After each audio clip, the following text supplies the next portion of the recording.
하나님 아버지를 내가 믿사오며 그 외아들 우리 주 예수 그리스도를 믿사오니 이는 성령으로 잉태하사 동정녀 마리아에게서 나시고 본디오 빌라도에게 고난을 받으사 십자가에 못 박혀 죽으시고 장사한 지 사흘 만에 죽은 자 가운데서 다시 살아나시며 하늘에 오르사 전능하신 하나님 우편에 앉아 계시다가 저리로서 산 자와 죽은 자를 심판하러 오시리라. 성령을 믿사오며 거룩한 공예와 성도가 서로 교통하는 것과 죄를 사하여 주시는 것과 몸이 다시 사는 것과 영원히 사는 것을 믿사옵나이다. 아멘. 우리 다 같이 찬송가 486장 부르겠습니다.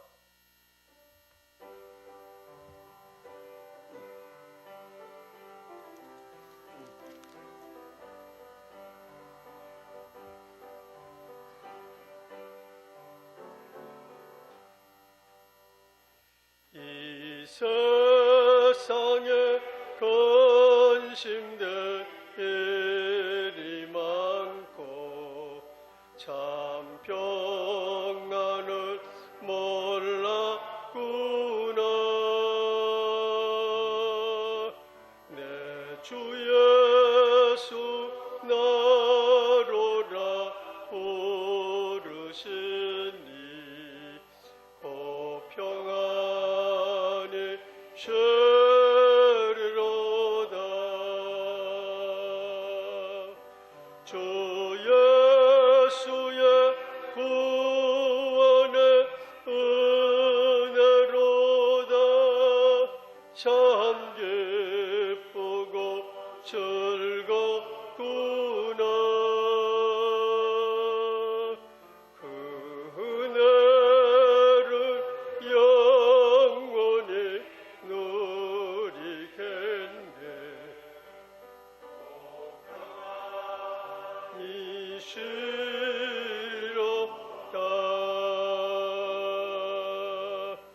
이 세상에 권고한 일이 많고 참 쉬는 날 없었구나. 내 주 예수 날 사랑하시오니 그 평안이 쉬리로다.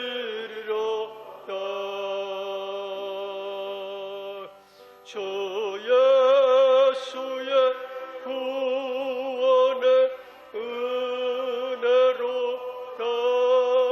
참 기쁘고 즐겁구나. 그 은혜를 영원히 누리겠네. 그 평안이 쉬리로다.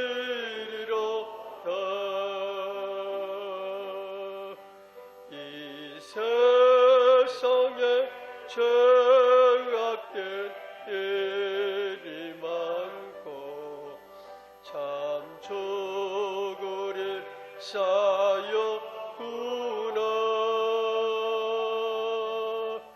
내 주 예수 날 건져 주시오니 그 평안이 쉬리로다. 주 예수의 구원의 은혜로다. 참 기쁘고 즐겁구나. 그 은혜를 영원히 누리겠네. 그 평안이 쉬리로다.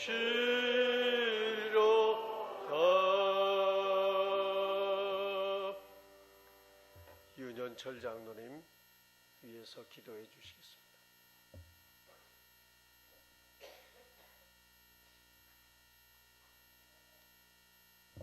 다 함께 기도드리겠습니다. 할렐루야. 사랑과 은혜가 풍성하신 아버지 하나님,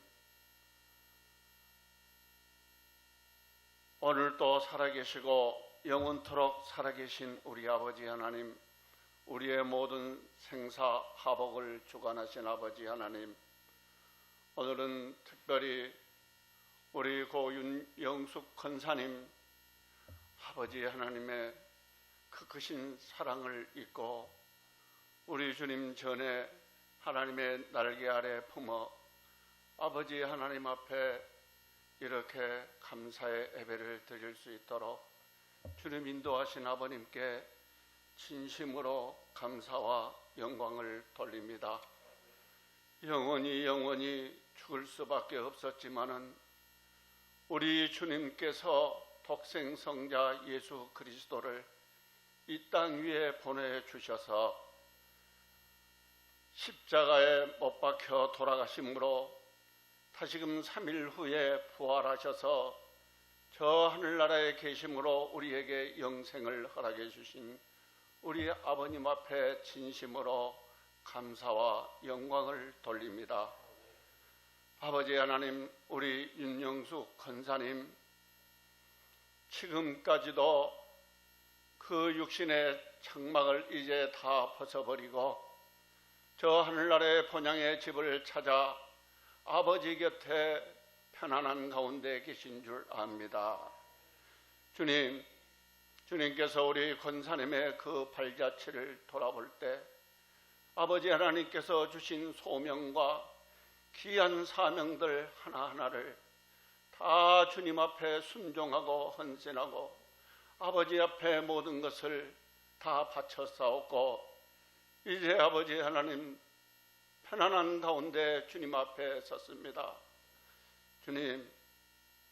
주님께서 그 모든 것들을 기억하여 주시옵소서. 권사님의 그 기도의 어머니로서의 모든 사명, 교회를 위하여서 헌신하고 눈물로 기도하는 그 모습, 또 목회자를 위하여서 기도하는 그 모습, 성도들을 위하여서 기도하는 그 모습, 자녀들을 위하여서 그 기도하는 그 모습 하나하나가 눈에 선합니다. 아버지 하나님께서 모든 것들을 기억하여 주신 줄로 믿습니다. 이제 우리 아버지 하나님 또한 큰 일을 맡겨주셔서 저 머나먼 이국 땅에 우리 장로님과 권사님이 학교를 세우고 복음의 씨앗을 땅에 뿌려 쌓으니 많은 열매들을 맺을 수 있도록 우리 주님께서 인도하여 주시기를 기도하고 원합니다. 아버지 하나님이여 이제 이 세상에 계실 때 너무나도 병마로 인하여서 고통과 아픔 가운데 있었사오나 우리 주님께서 모든 것을 허락하시고 함께 하심으로 하여금 그 또 수명을 연장시켜 주셨고 아버지 하나님 이제 부르심을 받았사오니 주여 주님께서 평온한 발길로 아버지 나라에 임하게 하여 주셨사오니 감사합니다. 이제 아버지 하나님 우리 장로님에게 슬픔이 가득하오나 아버지 하나님께서 위로하여 주시옵시고 아버지 하나님께서 사랑의 손길로 품어주셔서 슬픔이 기쁨이 되게 하시고 아버지 하나님의 영광을 위하여서 더욱더 애쓰고 힘쓰는 우리 장로님이 될 수 있도록 은총 덧입혀 주시기를 기도하고 원합니다. 또 유족들을 위하여서 아버지 하나님 기도합니다. 어머니를 잃은 슬픔이 얼마나 마음이 아프겠습니까? 아버지 하나님 그 사랑의 손길로 어루만져 주셔서 우리 주님이 이루어야 주시옵소서. 어머님의 믿음을 본받아서 아버지 큰 믿음 지키게 하시고 끝까지 어머님의 그 신앙을 본받는 자들이 될 수 있도록 은총을 덧입혀 주시기를 간절히 기도하고 원합니다. 이제 우리 목사님 아버지 하나님 원로 목사님 말씀을 전하시기 위해 단상에 쓰셨습니다. 먼저 우리 목사님에게 신혼신의 간건함을 허락해 주시옵시고 주님께서 신령한 은혜로 하늘나라의 비밀들을 하나하나 선포하게 하시고 유족들에게 위로의 말씀이 전파되게 하시고 부활의 말씀이 전파되는 귀한 역사가 나타나게 하옵소서. 감사하며 예수님의 이름으로 기도하옵나이다. 아멘.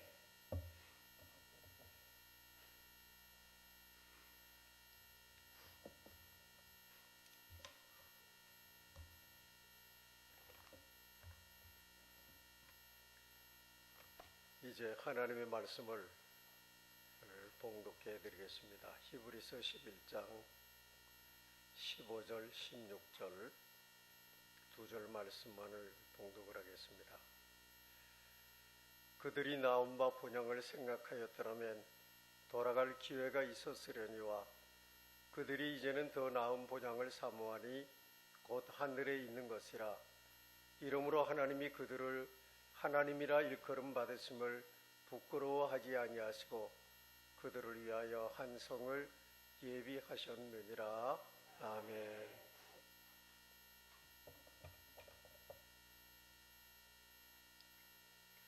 (1980년 2월 15일) 날 제가 우리 교회에 이사를 했습니다. 이삿짐을 특별하게 이삿짐이라고도 할 것도 없지만 새로운 이삿짐을 다 내리고 정리를 하는데 한 여자분이 혼 이불로 생각이 돼요. 이불을 내려서 집 안으로 들이려고 하는데 그걸 유심히 살펴보더만 몇 개를 추스려 가지고 이렇게 품에 안고 그리고 가시는 거예요. 그래서 저분이 교인인가 아니면 이불이 없어서 이불을 가지고 가시려고 그러는 건가, 그런 생각을 하면서 죄송하지만 그거 왜 가져가시려고 그럽니까? 그러니까 목사님 이게 너무 전도사님 더러운 것 같아서 제가 좀 집에 가서 빨아가지고 가지고 오려고 그럽니다. 그리고 그 빨래를 가지고 가셨어요. 여러분, 그때는 파로 동네는 수도가 없을 때예요. 물을 길러서 먹던 그런 시절 아닙니까? 신촌 사는 분들은 빨래하면 작은 강에 내려가서 빨래를 했어야 돼요. 한탄강에서. 2월달은 아직도 얼음이 녹지 않을 때입니다. 그런데 며칠 뒤에 빨래를 해서 깨끗하게 접어서 가지고 오셨어요. 그분이 윤영숙 권사님, 그 당시 윤영숙 집사였어요. 그래서 권사님과의 만남이 참 특이하다. 많은 분들이 오셔서 짐도 내려주시고 챙겨주셨지만은 그게 잊혀지지 않아요. 그때 권사님이 살던 집은요, 초가집이었어요. 지붕 계량도 안 돼 있고, 여기 우리 김은 집사, 그리고 은경이, 김정이는 아주 애기였어요. 조금해서. 그냥 아랫도리를 내놓고 살았어, 겨울에도. 그런 곳에 거하면서도 그래도 새로운 교육자가 부임했다. 그래서 뭔가 하나 도와주고 싶은 마음이 있어서 이삿짐 내리는 데 왔다가 그런 일들이 있었습니다. 사람마다 누구에게나 잊혀지지 않은 기억들이 있어요. 사람이 슬픈 건 기억 때문에 슬픈 거예요. 여러분, 알츠하이머에 걸리면은 슬픔이 없습니다. 왜? 다 잊어버리니까. 그래서 우리에게 기억이 있기 때문에 지난 날들을 회상하면서 슬퍼하기도 하고 기뻐하기도 하고 그러는 거죠. 시편 90편에 보면 모세는 인생이 건강하면 80이요 그렇지 못하면 70이라도 그 사는 날들이 밤의 한 경점 같으니 우리가 마치 날아가는 것 같습니다. 그렇게 고백을 했습니다. 80년이든 70년이든 살아보면 긴 세월 같지만 금방 지나가 버리고 만다는 뜻이죠. 그만큼 세월이 빨리 간다는 뜻입니다. 제가 한참 가장 젊었을 때 우리 교회에 왔는데 이제는 저도 늙은이라 그래요. 누가 할아버지 그러고 불러서 그러면 깜짝깜짝 놀랄 때가 많아요. 할아버지는 할아버지인데 손주 본 지가 10년이 넘었으니까 할아버지는 할아버지인데 우리가 이렇게 나이가 들었구나 하는 생각을 합니다. 그런데 모세가 하는 이 말씀은 그 의미가 심장합니다. 이어서 하시는 말씀이 그 사는 날들이 수고와 슬픔뿐이니 그렇게 말씀을 합니다. 인생의 내용이 어떤 것인가를 모세는 정확하게 우리에게 표현하고 있는 거죠. 인생사이가 뭔가 수고와 슬픔 그 속에서 지나가는 것이 인생이다 하는 것을 모세는 우리에게 말씀하고 있는 겁니다. 권사님 생각하면 다른 건 다 괜찮아요. 다. 근데 그도 역시 똑같은 성경을 가진 육신을 가진 사람이었기 때문에 수고와 슬픔 속에서 세월을 보냈어요. 여러분 겉으로 표현한다고 해서 그것이 슬픔이고 힘들다고 우리 입으로 얘기한다고 해서 그게 수고하는 게 아니에요. 욥은 욥기 5장에 인생은 고난을 위해서 났나니 불티가 위로 나름 같으니라 그랬습니다. 인생을 한마디로 정리하면 뭔가 고난을 위해서 이 세상에 태어났다는 거예요. 그러니까 고난당하지 않는 사람은 한 사람도 없는 거죠. 여러분, 이렇게 인생길이 고난과 수고와 슬픔이 다가올 때 우리 마음속에 떠오르는 생각이 대부분 공통적으로 같습니다. 좀 쉬고 싶다. 너무 힘들다. 내가 너무 지쳤다. 이것은 특별한 사람이 없어요. 이스라엘 백성들이 광야 생활 속에서 모세와 하나님을 대적하고 원망하고 불평할 때 모세는 하나님 앞에 그런 기도를 드립니다. 하나님, 이제 조카오니 내 생명을 취하여 가십시오. 이 사람들을 내가 낳았습니까? 내 자식들도 아닌데 왜 내가 이렇게 고통을 당해야 됩니까? 그리고 죽여달라고 하나님 앞에 간청합니다.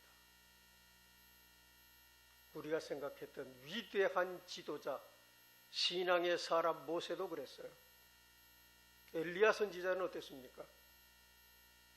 엘리야 선지자는 구약의 모든 선지자를 대표하는 능력의 선지자입니다. 하나님이 그에게 기도를 응답하시며 하늘에서 불을 내려서 갈멜산상에서 재물을 태우신 그런 능력을 그에게 주셨던 선지자예요. 아합 임금의 칼날을 두려워하지 않고 그 앞에서 담대하게 회개하라고 외쳤던 용기 있는 그런 선지자였습니다. 그런데 그도 지쳐서 광야로 도망 나와서 로뎀나무는 여러분 우리 향나무 비슷한 측백나무과예요. 광야에서 모질게 잘 자랍니다. 습기가 없어도. 그 나무 그늘에 앉아서 하나님 앞에 기도합니다. 하나님, 날 죽여주십시오. 이제 이만큼 하면 되지 않았습니까? 여러분, 그것은 극단적인 상황이라 그런다면 그렇지 아니한 경우에는 대부분 다 우리의 어린 시절이나 우리가 자랐던 고향을 회상을 합니다. 고향이라고 하는 말을 떠올리면 나도 모르게 마음이 위안이 돼요. 고향이라고 생각을 하면은 거기에 이전에 나를 사랑하고 아끼고 함께 해 주었던 우리의 부모가 생각이 나고 형제와 자매들이 생각이 납니다. 그래서 고향에 가고 싶다. 고향은 쉼이 있는 곳.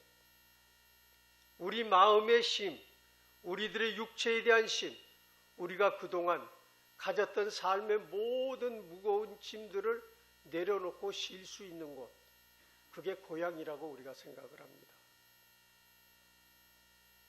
여러분, 그런데 막상 고향에 가면은 우리가 기대했던 쉼이 없어요.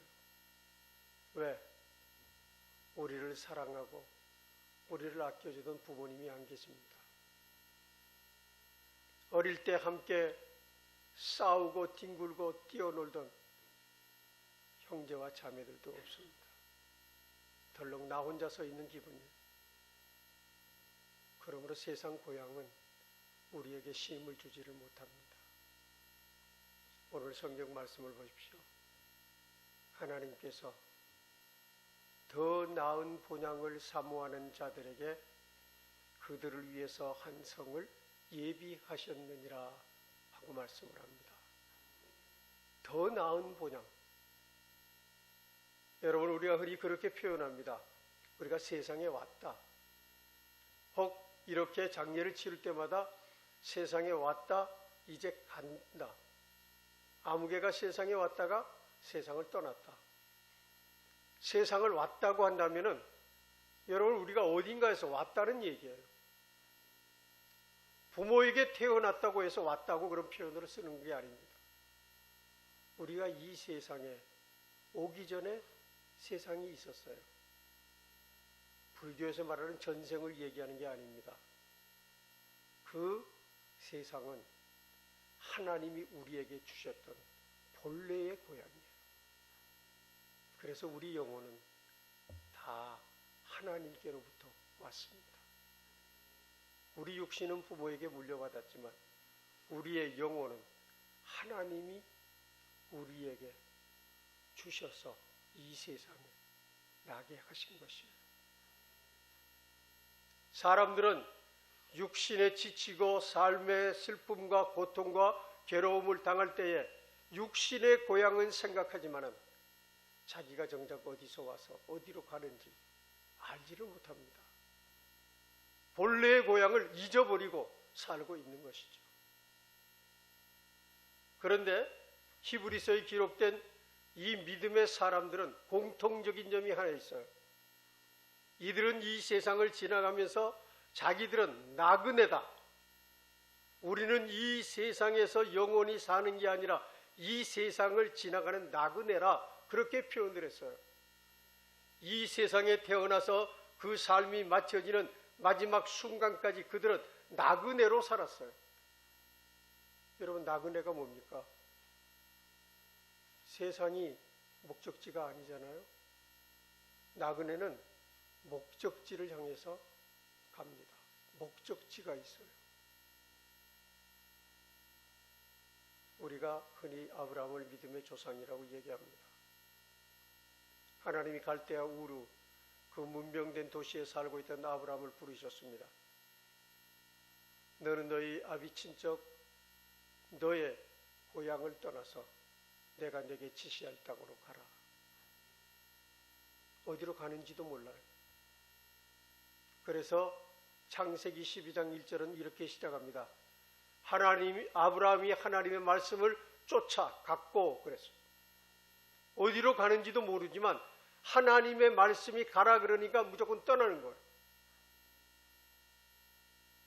여러분, 인생은 떠납니다. 히브리 말로 그걸 레카라고 그러는데 인생은 다 떠남으로 새롭게 시작되는 거예요.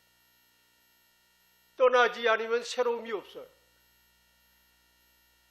우리가 이 세상에서 이 세상을 떠날 때에 비로소 새로움이 시작돼요. 이 세상을 떠나면서 새로운 세상에서의 삶이 시작돼요. 그렇기 때문에 떠나야 하는 겁니다. 여러분, 아브라함이 우리가 흔히 믿음의 조상 그러지만 그 믿음이 얼마나 철저한 줄 아십니까? 자식을 바쳤어요. 물론 그거 큰 믿음이에요. 하나님이 인정하셨어요. 아브라함이 이삭을 바치려고 하는 그 모습을 보시고 하나님이 이제야 내가 나 경외하는 줄 알았다. 그렇게 말씀하셨어요. 여러분, 그런데 사실은 아브라함은 그 이전에도 하나님께 대한 절대적 신뢰가 있었습니다. 아브라함은 부자였어요. 수많은 가축들이 있었어요. 종들도 많았어요. 심지어 부족장이 거느리는 군대, 가병을 거느리고 있었어요. 여러분, 창세기에 보면은 롯이 이방인들에 의해서 침략을 당하고 그 재산을 다 약탈당하고 끌려가고 있을 때 아브라함이 가병 318명을 데리고 그들을 쫓아가서 그들의 손에서 롯을 구해낸 장면을 볼 수가 있어요. 군대가 있었다고요. 300명의 군대가 적은 군대가 아니죠. 근데 여러분, 성경을 다 읽어보십시오. 아브라함의 이름으로 등기가 된 땅은 눈꼽만치도 안 되는 막벨라 굴이 있는 그 밭이었어요. 원래 헷사람의 소유였는데 아내 사라가 세상을 떠나자 막벨라 굴에 장사하려고 생각을 하고 그 막벨라 굴이 있는 밭의 소유자가 헷사람인 것을 알고 이 땅을 내게 주십시오. 햇사람들이 그냥 가지세요. 여러분, 그냥 가지라고 줄 만한 땅이니까 그 땅이 무슨 그 당시에 가치가 있었겠어요. 그러나 아브라함은 후한 대가를 지불하고 그 땅을 삽니다. 그리고 평생 동안 아브라함은 자기 땅을 소유한 적이 없습니다. 여러분, 이 말씀의 의미가 무엇인 줄 아십니까? 아브라함은 자기가 나그네인 것을 알았기 때문이에요. 여러분, 나그네가 땅을 삽니까? 나그네가 집을 짓습니까? 그래서 아브라함은 평생 동안 장막에 거했다. 그리고 그 장막을 옮길 때마다 여호와의 이름을 부르며 여호와께 제사를 드렸습니다. 인간의 욕심이라는 건요, 믿음 앞에서 맥을 별로 못 쓰더라고요. 오늘 갈지 내일 갈지 모르는 이 세상을 떠나게 될지가 언제든지 알지 못하는 우리 인간들이 하나님을 경외한다고 하면서도 나그네라고 하는 사실을 잊어버리고 살고 있어요. 그래서 홍수 심판 때에 사람들이 집을 짓고 사고 팔고 시집가고 장가가고 부동산 거래를 하고 했던 것과 똑같은 모습으로 오늘 예수 믿는 사람도 그렇게 살아가요. 여러분, 우리는 고인의 죽음 앞에 나그네임을 다시 한번 확인하고 하나님께 고백해야 됩니다. 우리는 나그네예요.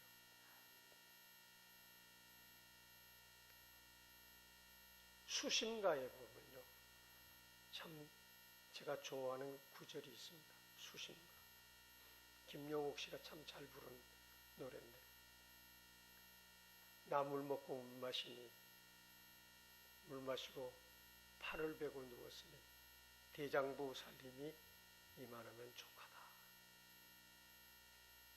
땅이 없어도, 집이 없어도 가진 것에 만족하고 현재에 만족하면서 감사하는 것, 여러분, 그게 행복이에요. 하나님께서 나그네로 생각하며 일생을 살았던 아브라함에게 주신 큰 축복은 바로 그를 위해서 하나님이 새로운 성을 예비하셨다는 거예요. 그 성이 어떤 성읍입니까? 계시록 21장에 기록된 하나님의 도성이에요. 하나님의 도성. 여러분, 권사님의 영혼이 간 그 도성이에요. 그 도성은 아픔과 슬픔과 이별과 죽음이 없는 나라입니다. 성경의 기록을 보십시오.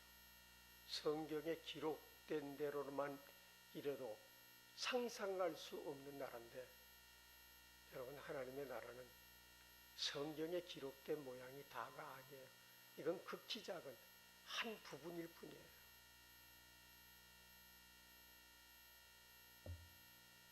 하나님께서 우리 권사님을 세상에 좀 더 두었으면 하는 생각을 우리 모두가 갖고 있지만은 여러분, 그러나 하나님의 생각은 우리 생각과 달랐어요. 이사야서 57장 1절 이하에 보면 의인이 취하여 감을 당해도 그것을 마음에 두는 자가 없다. 정도로 행하는 자는 이제 그 침상에서 편히 쉬느니라. 하나님이 데려간 사람들, 이 세상에서 더 재앙 받지 마라. 이 세상에서 더 이상 고생하지 마라.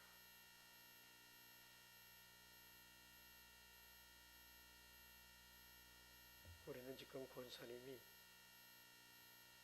가신 그 하나님의 나라로 이제 육신도 보내드리는 환송 예배를 드리고 있습니다. 김홍대 장로님 만나서 결혼해서 홀로 되신 시어머니 모시고 많은 고생하면서 젊은 시절을 보냈어요. 좋은 시절이 있었을까? 저는 우리 성도들 생각할 때 저분들에게 정말 좋은 시절이 있었을까? 그런 안타까움을 늘 가지면서 제가 평생 목회했어요. 그래서 내가 우리 교인들의 별명을 지어줬어요. 우리 교인들은 다람쥐 쳇바퀴 돌듯이 살았다. 집, 일터, 교회. 집, 일터, 교회. 그래서 손발이 멀쩡한 사람들이 별로 없어요. 손이 이쁜 사람들이 별로 없어요. 왜? 너무 많은 일을 해서. 장로님이 하나님 축복을 많이 받았다고 사람들이 이구동성으로 얘기합니다. 나도 그렇게 믿습니다. 그게 혼자 일군 게 아니에요. 우리 김 장로님 일 정말 많이 한 분. 근데 혼자만 일한 게 아니에요. 예전에 제가요, 제일 잘한 게 두 가지 있어요. 뭔데요? 우리 집 양반 만나서 결혼한 거고요. 첫 번째는 예수 믿게 된 거고요. 두 번째는 우리 집 양반 만나서 결혼한 거예요. 뭐가 좋아서 결혼했는지 잘 모르겠어요. 아무것도 없는 가난한 농촌 총각에 그렇게 평생 살면서 수고해서 어느 정도 조금 여유가 생기니까 그때 몸에 병이 생겼어요. 여러 번 수술 끝에 회복되고 또 회복되고 그랬지만 결국 하나님이 75세 일기로 세상에서 데리고 가셨어요. 왜 데리고 가셨을까? 너 고생 이제 그만해라.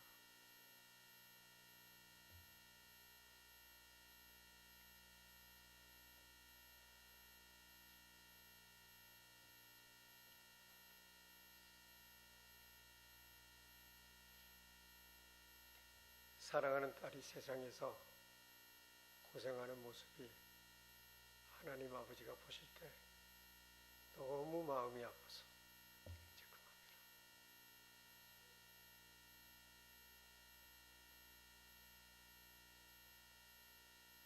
여러분, 장로님도 그러셨어요. 우리 용건사 만난 게 제일 큰 복이지. 용건사 없이 살 수 없을 것 같아요. 우스갯소리로 부창부수 같아. 남편이나 아내나 똑같다 그 소리예요. 잘 사셨어요. 여러분 요즘 웰다잉이라는 말을 쓰죠. 젊은이들. 잘 죽는 방법. 근데 웰다잉은요, 웰비잉이 없이는 불가능합니다. 잘 살아야 잘 죽어요. 잘 사는 방법이 뭐예요? 하나님을 경외하고 믿음으로 사는 게 잘 사는 거예요. 힘들고 어려도 주님을 바라보면서 사는 게 잘 사는 거예요. 잘 사는 게 돈이 많은 게 아니에요. 집이 두 채, 세 채 되는 것이 아니에요. 자녀들이 출세해서 이런저런 이 사람이 됐다. 기쁨은 될 수 있지만 그것이 잘 산 것의 표현은 아니에요. 잘 사는 것은 예수 잘 믿는 게 잘 사는 거예요. 고인은 잘 살다 갔어요. 고생하면서 살았지만은 잘 살다 가셨다고 저는 믿습니다.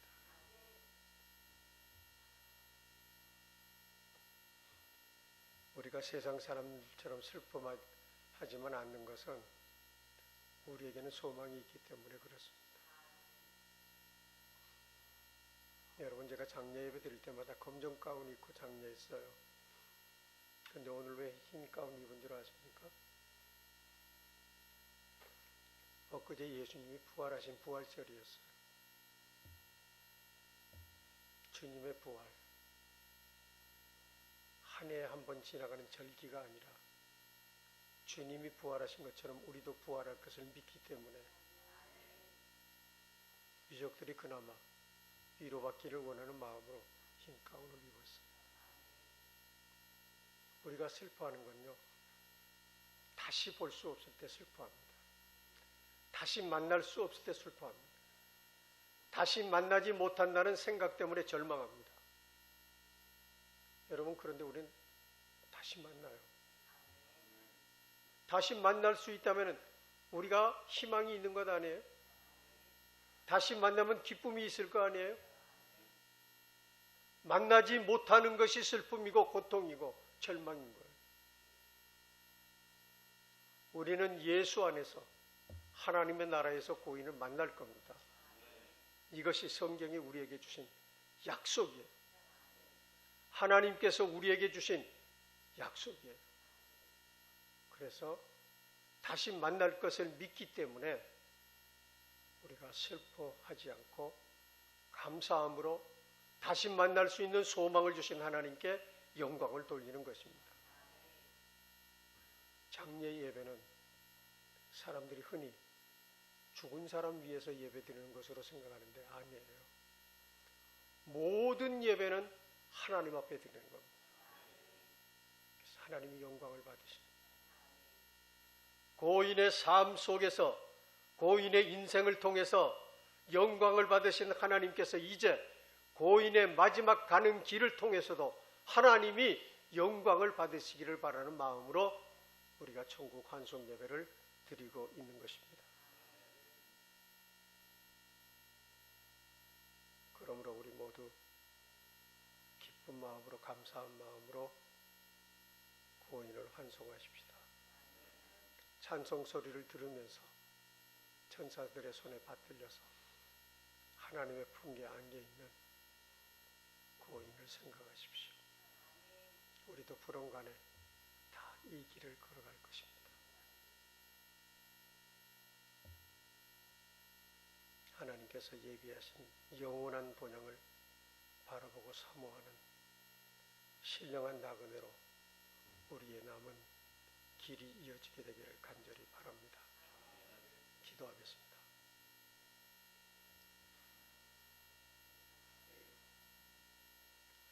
살아계신 거룩하신 하나님 아버지, 이 시간 우리와 함께 평생 동안 주님을 섬기던 고 윤용수 권사를 하나님 아버지가 계신 본향으로 환송하면서 하나님께 감사와 영광을 돌립니다.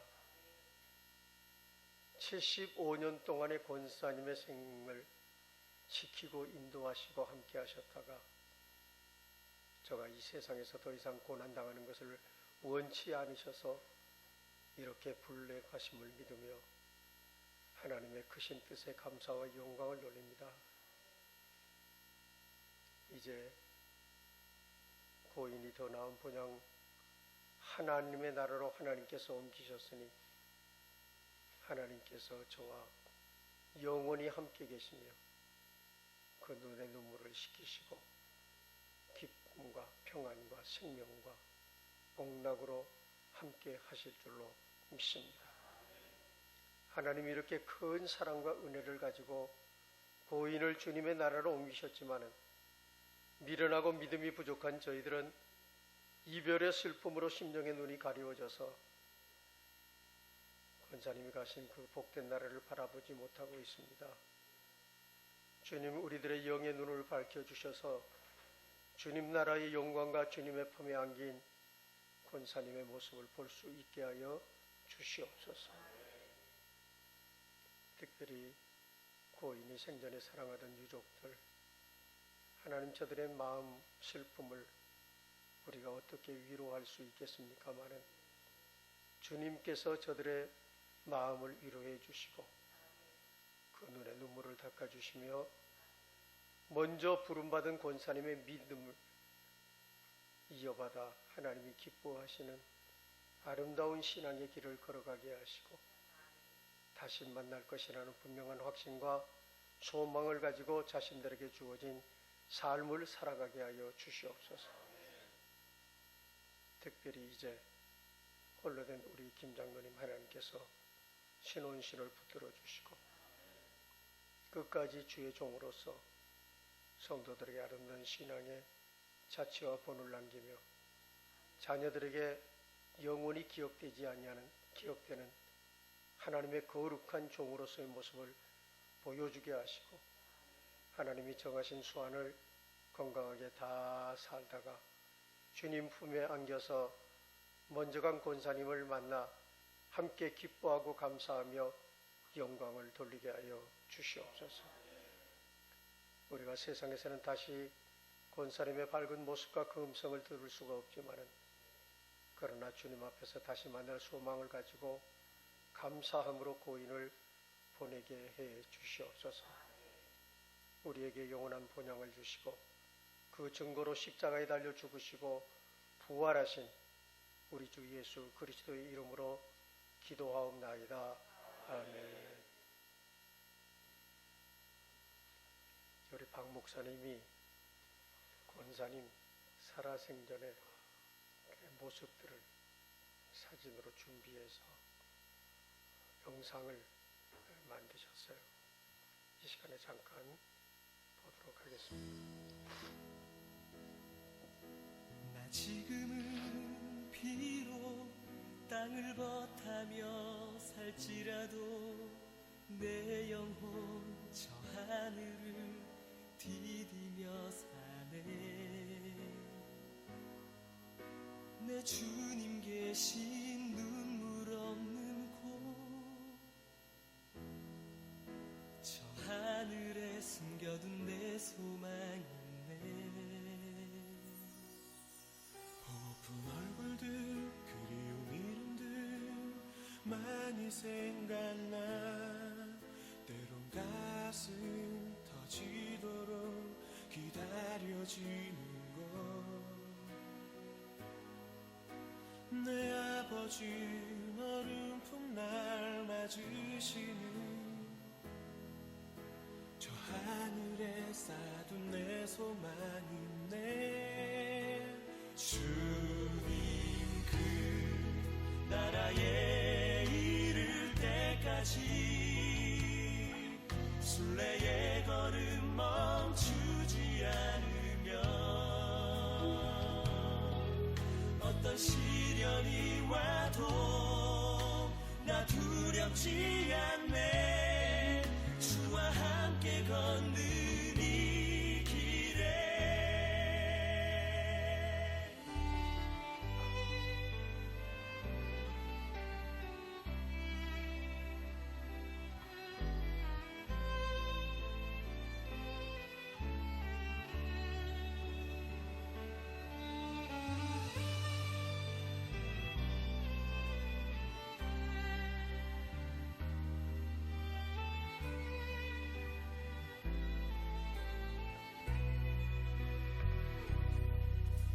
나 지금은 비록 땅을 버타며 살지라도 내 영혼 저 하늘을 디디며 사네. 내 주님 계신 눈물 없는 곳 저 하늘에 숨겨둔 내 소망이네 보고픈 얼굴들 그 이름들 나 많이 생각나 가슴 터지도록 기다려지는 내 아버지 너른 풋날 맞으시는 저 하늘에 쌓은 내 소망이네 주님 그 나라에 이를 때까지 순례의 걸음 멈추지 않으며 어떤 시련이 와도 나 두렵지 않네 주와 함께 걷는 이 길에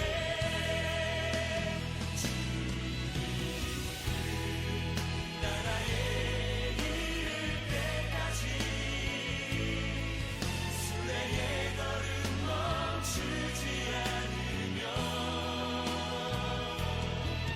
어떤 시련이 와도 나 두렵지 않네 주와 함께 걷는 이 길에 주와 함께 걷는 이 길에 주와 함께 걷는 이 길에 우리 함께 걷는 이 길에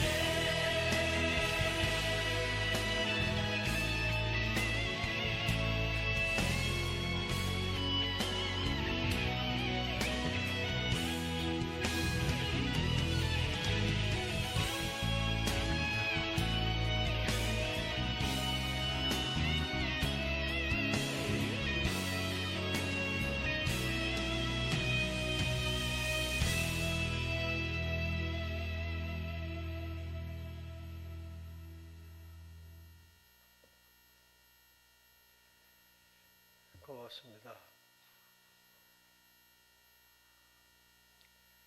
우리 윤영숙 권사님 김장로님하고 결혼해서 슬하에 2남 1녀를 두셨습니다. 다 장성해서 좋은 믿음의 배우자들을 만나서 6명의 손주와 손녀들을 두었습니다. 하나님의 유족들에게 함께 하시기를 바랍니다. 이제 예배가 끝나면은 옹구를 할 텐데 영정을 먼저 손주가 들고 그 뒤에 아들들이 그리고 딸 그렇게 3남매가 뒤따르시기를 바라고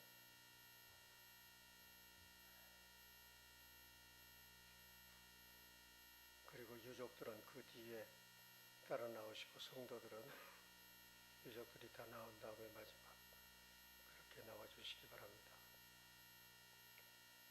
우리 박 목사님은 오늘 노회가 있습니다. 그래서 중요한 일들이 있기 때문에 노회에 오전에 참석을 하고 오후에 벽제로 먼저 가서 기다리기로 그렇게 했습니다. 굳이 끝까지 예배 사회를 하겠다고 그러는 걸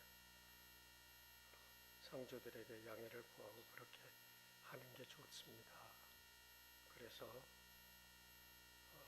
노회에 참석하시고 모든 준비를 다 해놓으셔서 저는 예배만 인도하는 것뿐입니다. 이제 내일 아침에 저 신술리에 있는 그 가족묘지에 고인을 안장하게 됩니다. 여러분 장례가 다 끝날 때까지 위해서 기도해 주시기를 부탁을 드리겠습니다. 이제 우리 찬송가 384장을 부르겠습니다.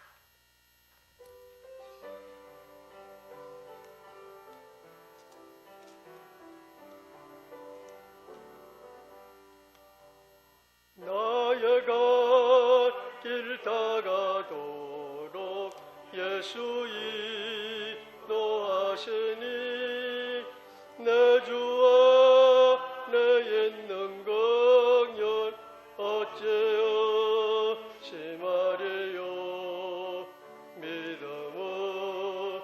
사는 자는 하늘 외로 받겠네.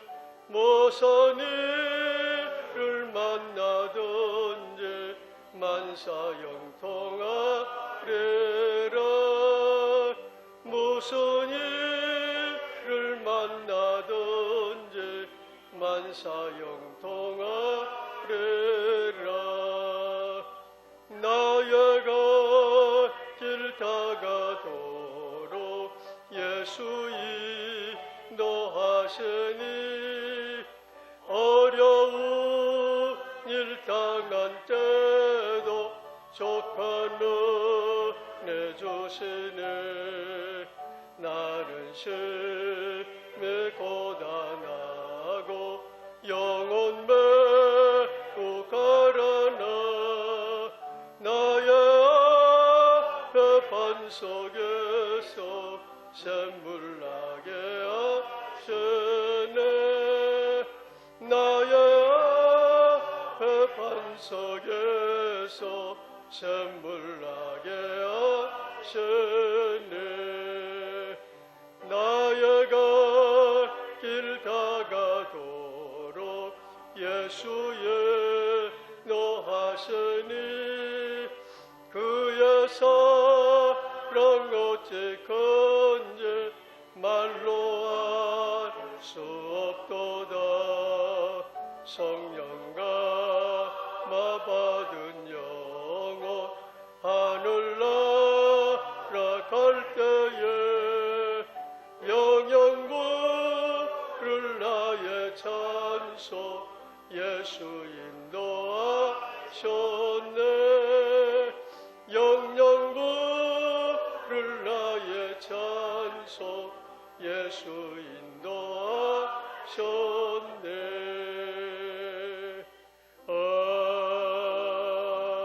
아멘. 유족들을 대신해서 오늘 권사님 천국 환송 예배에 참석하신 우리 성도님들에게도 감사의 말씀을 드립니다. 장례가 왜 오늘 다 못 치르느냐. 여러분 지금 코로나가 다 잠잠해졌다고 얘기하지만은 코로나 때문에 세상을 떠나는 사람들이 엄청 많습니다. 그래서 서울, 경기도, 심지어 저 강원도 일원까지 화장을 할 수가 없어요. 그런데 벽지에서 오늘 3시 그게 마지막 순서입니다. 그렇게 하면 5시쯤이나 정리가 되고 여기 오면 7시인데 공원묘연에서는 해질 때까지만 일하지 않습니다. 그래서 부득불 하루를 집에서 모시다가 내일 장례를 치르게 된 겁니다. 옥저간에서 어른 한 분이 돌아가셨는데 화장할 데가 없는데 한 곳이 딱 있다고 그래요. 어디입니까? 그랬더니 속초라 그래요. 정말 그렇게 여러분 장례 치르기가 힘듭니다. 여러분들이 의아해하실까 봐 미리 말씀을 드립니다. 장례가 끝까지 잘 마쳐지도록 사탄이 역사하지 못하도록 여러분 위에서 기도해 주시기 바랍니다. 기도하겠습니다. 지금은 우리를 죄악에서 구원하신 우리 구주 예수 그리스도의 은혜와 하나님 우리 아버지의 극진하신 사랑하심과 성령님의 감화 감동하시며 위로하시는 귀한 은사가 먼저 하나님께 부르심을 받은 고인의 유해를 앞에 두고 슬퍼하는 사랑하는 유족들과 먼저 믿음의 식구를 하나님 나라로 보내는 사랑하는 성도들 그들 머리 위에 그리고 이 모든 장례가 마쳐질 때까지 수고하고 협력하는 모든 이들 가운데 이제로부터 영원히 함께 하시기를 간절히 축원하옵나이다. 아멘.